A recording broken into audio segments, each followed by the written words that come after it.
Hey everyone, this is John from Blueprint. Today is June 30th, 2023, and this is a monthly asset allocation update video. Every month we produce this video to give you a very clear, transparent idea as to how our systematic investment process changes asset allocation month over month using our trend following strategies. And we produce this video in conjunction with a longer form written piece we call the co-founder's note. And if you haven't this month, I would encourage you to go take a look at that, because we're talking about, it's mid-year and we're talking about prediction. It's a topic we really enjoy talking about, and in many cases, having a little fun with some of the predictions that get made. As you're probably well aware of, prediction plays no part in Blueprint's investment process. And we think that it probably should be looked at with a heavy level of skepticism.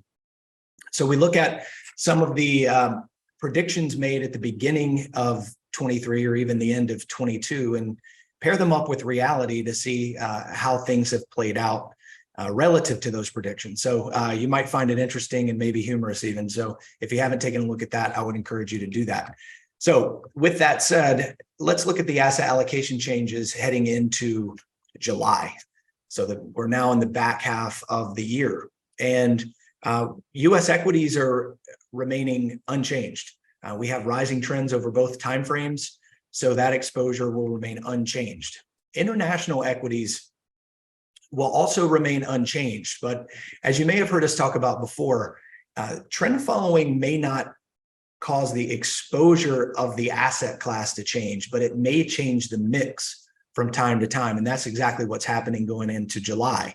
So we've been overweight foreign developed equities because emerging markets have been in downtrends over both timeframes. Well, now the intermediate term trend in emerging markets has resumed an upward trajectory, enough so that our models are reallocating, at least over that time frame, back into emerging. So where is that exposure coming from?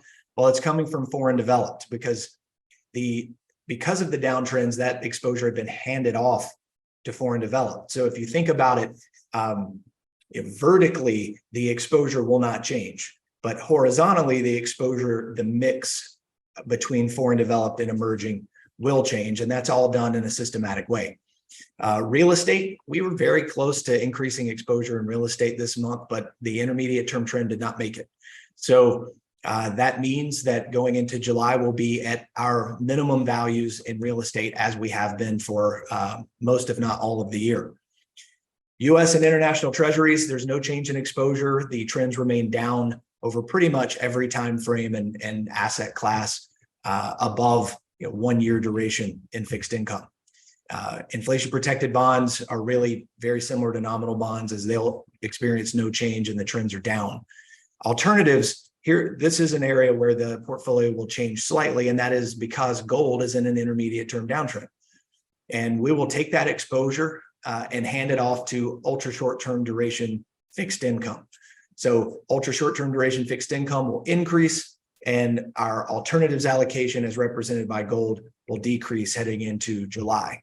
If you want to take a look at what that looks like on a graph, you'll see two arrows, one pointing from U.S. equity or from foreign developed equities to emerging markets, as that handoff is occurring because emerging is now in a rising trend over the intermediate term. And then you'll see gold handing off to short-term fixed income. So what are your takeaways? Well, no change in U.S. equities. Exposure remains not at its maximum, but very close. And that's because we have very strong trends in the intermediate term and long term. Secondly, Blueprint portfolios will increase short-term duration fixed income because it's receiving the handoff from gold, as it's now in an intermediate term downtrend. And as you'll notice, if you go back and read our co-founder's note, we have a saying, and we didn't invent this saying. This is a saying that a lot of trend followers, or anyone that has a process that uses price, and price is the primary variable that we use in our models and in our strategies. And that phrase is that price predicts news. And what we write about is very similar to what we wrote about last month. So there is a select few names driving the greater or larger stock indices this year.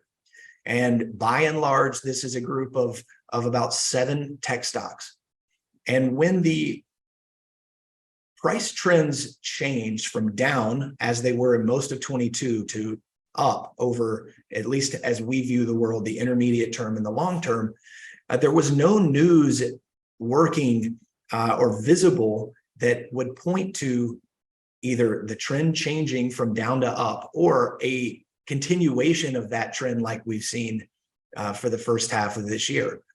But that's exactly what's happened. The trend has continued to rise, and these 7 or so names have driven the lion's share of returns for, you choose the index, but let's say the S&P 500. And so oftentimes you don't know, there's no news, there's no catalyst, if you will, that points to a stock, an index, an asset of any kind to not only begin rising, but to also continue to rise. And that's why that's one of the reasons that we use price. We think that's a huge advantage. If you're just paying attention to price, you don't know the why. The why is that by definition, by your definition, the trend has changed. And that's all you know. And you try to put yourself in the position of the highest probability of success. And for us, that means going with the trend if it's up, and reducing exposure or completely getting out if the trend turns against us or turns down. So it's uncomfortable for humans to not know the why exactly, but we've seen this time and time again where a rules-based process doesn't need to know. We have not asked our process to know what the reasons are behind buying something or selling something, except that price as smoothed out over the course of, for us, 10 days, 100 days, 50 days, and 200 days, and then paired together to gauge the intermediate and long-term trends. All we've asked it to do is to tell us every day, and then we react monthly, what is the state of the trend? Because we don't feel like any additional noise and any uncertainty around not knowing why is worth the effort. In fact, it may cost you. And if you haven't been in those 7 stocks or roughly 7 stocks this year, it has cost you. And so that is one of that objectivity, and that not needing to know why is, in our view, a big advantage or an edge for trend following type strategies like ours. So with that being said, as we head into the back half of the year, what can we do for you? We've been recently doing some mid-year meetings with the advisors that we serve, like you, and their clients. We've done some in-person meetings. We've done some meetings over Zoom just to say, okay, here's the state of the market. Here's the state of the union as it relates to Blueprint. And if you feel like that might be helpful, please reach out to us. My contact information is on the screen, and you can reach out to anybody on our team in order to get that done, or even bat around some additional ideas. So with that said, I hope you're enjoying the beginnings of summer here, and I look forward to seeing you at the end of July. Thanks.